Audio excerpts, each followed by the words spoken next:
बिस्मिल्लाहिर्रहमानिर्रहीम। इंतहाई काबिल एहतराम नाज़रीन व सामीन, अस्सलाम वालेकुम। उम्मीद है कि आप ईमान और सेहत की बेहतरीन हालत में होंगे। तो चलते हैं आज की कहानी की तरफ, देखते हैं कि ज़हीन लोगों का क्या अलमिया है।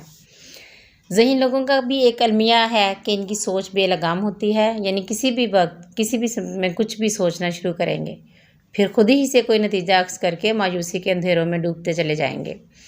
और इनका ज़हीन होना ही इन्हें इस बात पर कायल करेगा कि जो सोच रहे हो वही दुरुस्त है।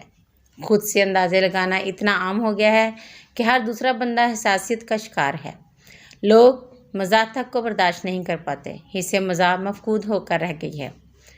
खुद को हल्का कीजिए साहिब, हल्कान तो आप होते फिरते हैं। सोचिए, ज़रा सोचिए, मगर सोचों से आगे निकल जाना कौन सी दानिशमंदी है। हमने वो कर्ज़ भी क्यों उतारने हैं जो हमने कभी लिए ही नहीं। हमें क्यों बदल लेना जबकि हमें अभी दिक्कत या कसास रवा ही नहीं।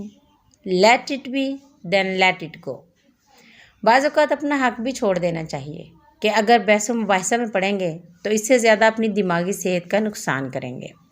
और यकीन करें, जिसे आप हक समझ रहे होते हैं, कभी कभार इसकी कीमत इतनी होती ही नहीं जितना कि आप खुद को ज़हनी अजियत में डाल रहे होते हैं।